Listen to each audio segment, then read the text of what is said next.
Hi everyone, welcome back to my channel. So many students who are at their beginner stage of learning courses like Verilog system, Verilog and all, they have this one question in their mind like where to start the course and what are the concepts that are present in that course, and have we completely covered the course. Like if you are doing in any course in any institute, have that institute covered all the course concepts, like what are the actual concepts that are present in the course, have we covered the entire concepts, are there any concepts left, like all these questions are there in that particular student mind. So, in today's video, we are going to discuss about answers of all these questions for you. Okay, so before getting into today's video, if you are new to this channel, consider subscribing my channel and hit on the notification bell also. Also, please do like this video. If you like this video after seeing the entire video, please do give it a like and also share it to all the VLSA aspirants who also want to enter into design and verification domain. Right? So, coming to today's video, which is the roadmap to Verilog HDL language for beginners mainly. Why is it? Because if you are a student or a fresher who are new to this Verilog course, then you need to understand, you need to see this video and you need to understand what are the courses that are actually present in this course, and are we in a right path while doing this particular course, right? So now coming to like basically I have divided this entire course into like 4 or 5 important concepts, right? So you can check whether all these particular concepts are covered by you or not. And also I have made a separate playlist on all these videos in order in my particular YouTube channel. I link that playlist in the description box. You can go there and check it out. I have almost covered all the concepts that I am mentioning today in this particular video, right? So you can go there to that playlist and you can ask if you are having any doubts in this particular video or in any doubts related to Verilog HDL course, right? So now coming to the first concept, which includes the basics of Verilog. Okay, so this concept, basically the basics of Verilog includes, like we'll be discussing here what are the levels of abstraction, and you'll be studying what are the data types within Verilog. Okay, which includes the main concepts like nets, registers, okay, integer data type, time. So all these are data types. So basically this is the first concept that you are learning in your Verilog course, that is levels of abstraction, where there are 4 levels of abstraction in Verilog, and then the data types. What are the various data types that we are using in the Verilog course, right? Verilog HDL. And then the second important thing is we will be discussing about lexical tokens, which in which the most important concepts are keywords, identifiers, and operators. Okay, so I have made a separate play video on this all the concepts. You can go there and check it out. Like then the second concept is which includes keywords, identifiers, and operators.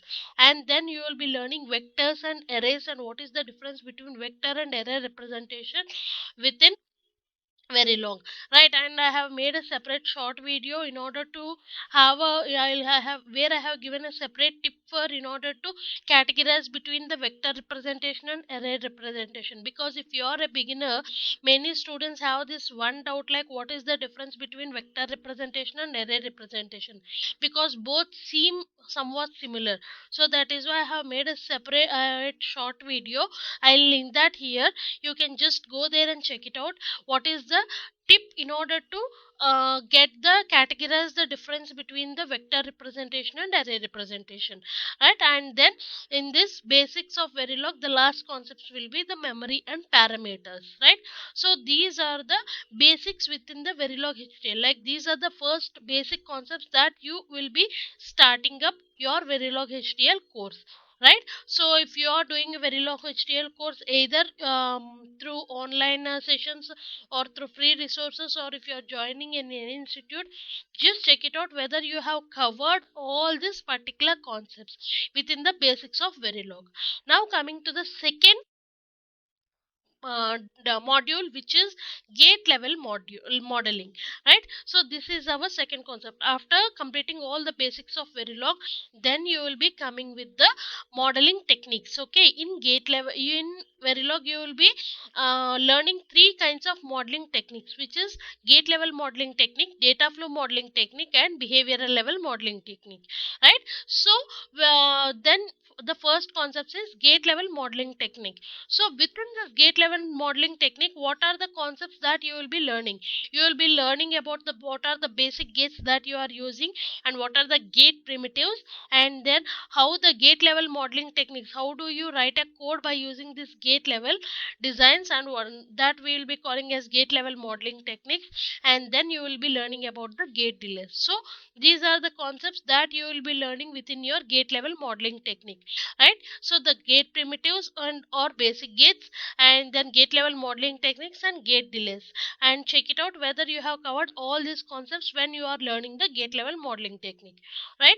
Now comes the third module, which is data flow modeling techniques, right?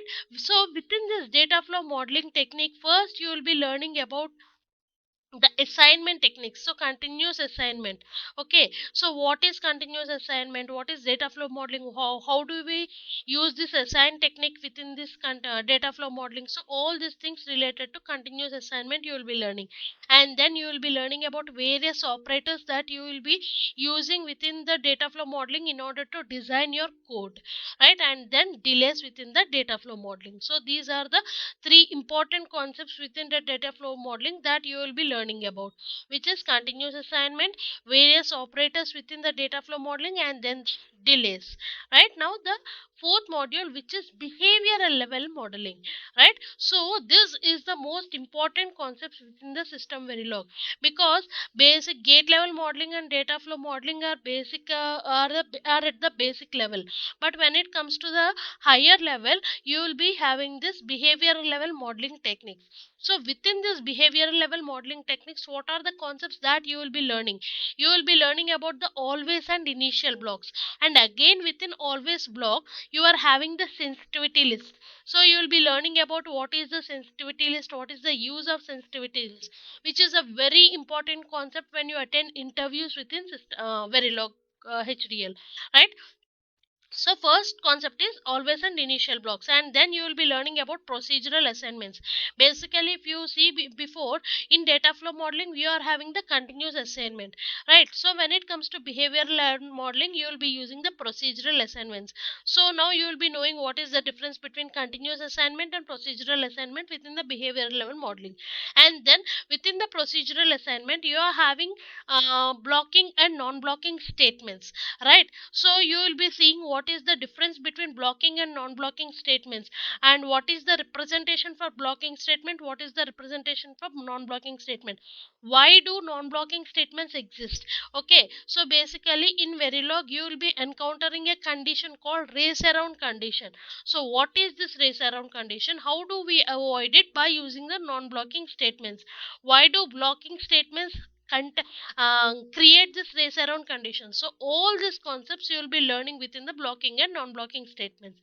Then conditional statements, like basically loops, for loop, while loop. So all these loops you will be seeing within this conditional statement in behavioral level modeling. Basically in the before data flow modeling, as we said that we will be using operators like arithmetic operator, logical operator, shift operator. So all these operators in order to create your code. But in behavioral level modeling you will be using these conditional statements like for loop, if loop, okay, while loop. So all these loops in order to develop your code. Okay, so this is behavioral modeling. And the finally the delays within the behavioral level modeling. So if you see here, in every level, in every gate level, data flow, and in behavioral level also, you are learning about the delays, because depending upon the modeling technique the delay representation also changes. So you need to check it out, what are the delay types within all these modeling techniques, right? So this is the fifth module that you are going to learn within the behavioral level modeling. So these are the very important concepts when you come to the roadmap. So we should be in this format. Like first you should learn all the basics of Verilog, which will be including abstraction levels and keywords, operators, vectors, arrays, memories and parameters. And then comes the gate level modeling technique, then data flow modeling technique, and then behavior level modeling technique. So again, within data gate level modeling technique, first you should learn about gate level primitives, and then gate level modeling techniques, and then gate delays. And then when it comes to data flow modeling, first you will be learning about continuous assignments, and then you will be going for various operators within the data flow modeling, and then the delays that were introduced in data flow modeling. When it comes to behavioral level modeling, you will be first introducing the always and initial blocks, and then you will be learning about procedural statements, and then blocking and non-blocking statements, and then comes the conditional statements, and then delays. So in this way you will be learning it in an order. Now after learning all these things, like these are the very important concepts that you need to learn when you are doing the Verilog HDL course. Now after learning all these concepts, now this is the time where you practice the codes. Okay, so you have various websites where you can find the codes, and you can use various websites like HDL bits and EDA playground in order to write the code and execute the code. These are the free resources. Like HDL bits and EDA playground are the free resources where you could find the code, and in EDA playground you can execute the code also, you can run the code also. Okay, you can just log in with your mail ID and you can just run the code in that EDA playground, right? So try to write the code on both combinational and sequential circuits, and try to write a code on memories and FIFOs. Having after you're thorough with combinational sequential circuits, like after you are thorough in writing muxes, encounters, counters, sorry, encoders, counters, so all these things, after learning to write a code on all these sequential and combinational circuits, then take a step forward and try to write a code for memory or FIFOs, first in first out concept, right? So try to write a code on memories and FIFOs. Then after developing a code on memories and FIFOs, take one step forward and try to create an example of finite state machines. Okay, try to write a code on finite state machines. So after learning how to write a finite state machines, then what? Then take the last step and try to write a basic codes in a real time. Try to take a real time projects like some simple traffic light controller, or else some lift.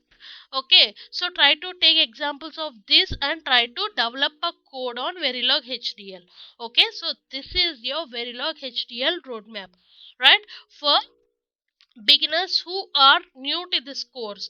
Okay, so if you are a beginner, it takes a good amount of 1 2 months nearly in order to entirely have a good knowledge on this entire Verilog course. Like basically for all the concepts like behavior level modeling, so or data flow, all these concepts mostly you will be completing within 30 to 35 days of time, and the remaining some 15 days to 20 days, try give a good amount of your time to write a codes, because as you all know, after all, theoretical knowledge is important, but the practical way of writing the code is very important if you enter into the real time world. So try to write the codes as many as possible. Try to take help from the free resources like HDL bits, CDA playground, and I have also mentioned a video on system Verilog course. Like if you have already run the Verilog course and if you are ready to do the system Verilog course, then I have made a roadmap for that particular course also. I'll link that in the description box. You can go there and check it out. Like in this way, in this manner only, I have created a separate video for system Verilog course also. You can go there and check it out. Okay, I'll link that in the description box. So this is all for today's video, and if you are having any doubts related to Verilog HDL course or any concepts that are present in Verilog HDL, feel free to comment me in the comment box. I'll definitely answer your doubts. So this is all for today. Thank you all.